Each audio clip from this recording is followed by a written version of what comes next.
আমার বান্ধবী রিয়ার আজকে বিয়ে। ওর হাতে আমি মেহেদিটা লাগাচ্ছিলাম। ছোটবেলা থেকে আমরা দুজনে একত্রে লেখাপড়া করেছি। প্রাইমারি স্কুল থেকে শুরু করে হাই স্কুল ও কলেজ পর্যন্ত আমরা দুজনে একসাথেই লেখাপড়া করেছি। তাই আমরা দুজনে খুবই ঘনিষ্ঠ বান্ধবী। আমার বান্ধবী ছিল ঝড়ের মতো চঞ্চল ও খুবই সুন্দরী। প্রথম যেদিন আমরা ভার্সিটিতে ভর্তি হতে যাই, তখনই আমাদের সাথে শান্ত ভাইয়ার পরিচয় হয়েছিল। শান্ত ভাইয়া ছিল অনেক হ্যান্ডসাম একটি ছেলে এবং অনেক সুদর্শন, সুন্দর করে গুছিয়ে কথা বলতে পারতো। সেদিন ছিল হালকা হালকা বৃষ্টি আর রাস্তাঘাট ছিল হালকা কাদাযুক্ত। শান্ত ভাইয়া তো রিয়াকে প্রথম দিন দেখেই খুবই পছন্দ করে ফেলেছিল এবং রিয়ার দিকে তাকিয়ে হাঁটতে হাঁটতে পিছল পড়ে যেয়ে কাদায় লুটোপুটি খেয়েছিল। তো সেদিন তো আমরা দুজনে খুবই হেসেছিলাম। সেই কথা মনে হলে এখনো আমার হাসতে হাসতে চোখ দিয়ে জল গড়িয়ে পড়ে। তো যাই হোক, আমার বান্ধবী রিয়াও কিন্তু শান্ত ভাইয়াকে অনেক পছন্দ করে ফেলে এবং দুজন দুজনকে ভীষণ ভালোবাসে। কিন্তু কি আর করার, আমার বান্ধবীর আজকে বিয়ে অন্য একটি ছেলের সাথে।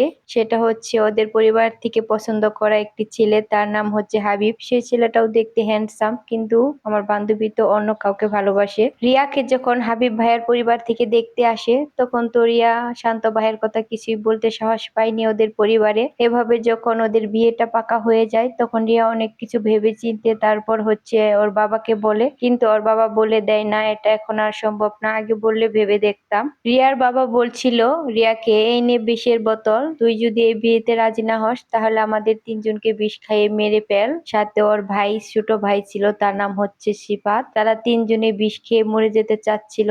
তাই রিয়া নিরুপায় হয়ে সেই বিয়েতে রাজি হয়ে যায়। এরপর রিয়া আমাকে ফোন করে সব ঘটনাগুলো খুলে বলছিল আর অনেক কান্না করছিল। রিয়া আমাকে বলছিল যে আজকে থেকে আমি হলাম মৃত, আমার দেহটারই শুধু বিয়ে হচ্ছে, আমার মনে না, আমার মন তো পড়ে রয়েছে শান্তর কাছে। তো এভাবেও বিয়েতে রাজি হয়েছিল।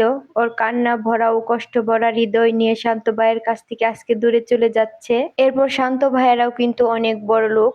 ওর বাবা হচ্ছে শিল্পপতি। ও একটা বড় প্রাইভেট কার নিয়ে ওর কয়েকজন বন্ধু নিয়ে এসেছিল রিয়াকে উঠিয়ে নিয়ে যেতে। রিয়া তো সেই কথা শুনে দৌড়ে চলে যায় শান্ত ভাইয়ের কাছে। শান্ত ভাইয়াকে গিয়ে হাতে পা ধরে বলে যে তুমি যদি আমাকে সত্যি সত্যি ভালোবেসে থাকো তাহলে এখান থেকে প্লিজ তুমি চলে যাও। কারণ হচ্ছে আমার শুধু দেহেরই বিয়ে হচ্ছে, মনে না। আমি মন থেকে তোমাকে এখনো ভালোবাসি, সারা জীবন ভালোবেসে যাব, কিন্তু আমাদের পরিবারের কথা ভেবে তুমি এখান থেকে চলে যাও। আমি যেমন রাজি হয়েছি তুমিও আমাকে ভুলে যেতে চেষ্টা করো। তখন শান্ত ভাইয়া বলছিল যে আমি আজকে তোমাকে সত্যিকারে ভালোবাসি বলে এখান থেকে চলে যাচ্ছি তোমার কথা শুনে। তবে জেনে রেখো রিয়া, আমি সারা জীবন তোমাকে ভালোবেসে যাব আর আমার মনের দরজা সারা জীবন তোমার জন্য খোলা থাকবে। তুমি যে কোনো অবস্থায়, যে কোনো পরিস্থিতিতে আমার কাছে চলে আসতে পারো। তোমার যদি 10টা বিয়ে হয়, 10টা বাচ্চা হয়, তারপরে আমি তোমাকে গ্রহণ করব। আর আজকে আমি এখান থেকে চলে গেলাম, মনে রেখো তোমাকে কিন্তু আমি কখনো ভুলবো না। তখন তো রিয়া এগুলো বলে সেখান থেকে চলে আসে আর শান্ত ভাইয়াও চলে যায়।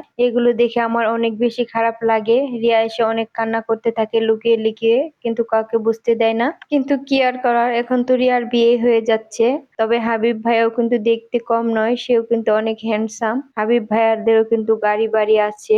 রিয়াকে তো হাবিব ভাইয়ারা উঠিয়ে নিয়ে যাচ্ছিল। রিয়া যখন হাবিব ভাইয়ের হাত ধরে চলে যাচ্ছিল, তখন সে রিয়া আমাকে একটা চিরকুট লিখে আমার হাতে দিয়ে যায়। সেটাতে কি লেখা ছিল সেটা না হয় তোমাদের সাথে নাই বললাম। সেই চিরকুটটা আমি আমার কাছে এখনো খুব যত্ন করে রেখে দিয়েছি, আর রিয়ার ভালোবাসাকেও। এরপর রিয়া ওর বোনের গাড়িতে করে ওর বোনের বাসায় চলে যায়। সেখানে গিয়ে তো সবকিছু মানিয়ে নিতে রিয়ার অনেক বেশি কষ্ট হচ্ছিল, কারণ ওর মনটা একটু ভালো ছিল না। ওর শ্বশুর বাড়ির লোকেরা তো ওদের বাসায় ফোন করে বলছিল যে রিয়া তো একটু হাসি খুশি থাকছে না, অনেক মন বেজার থাকছে, ওর কি হয়েছে এগুলো জানতে চাচ্ছিল। রিয়াদের বাসা থেকে বলছিল যে নতুন বিয়ে হয়েছে, মা বাবাকে ছেড়ে চলে গিয়েছে, নতুন জায়গা, নতুন পরিবেশ, তার জন্য মনে হয় মানিয়ে নিতে একটু কষ্ট হচ্ছে, আস্তে আস্তে সবকিছু ঠিক হয়ে যাবে। কিন্তু আমি তো জানি ওর মনের অবস্থাটা কেমন।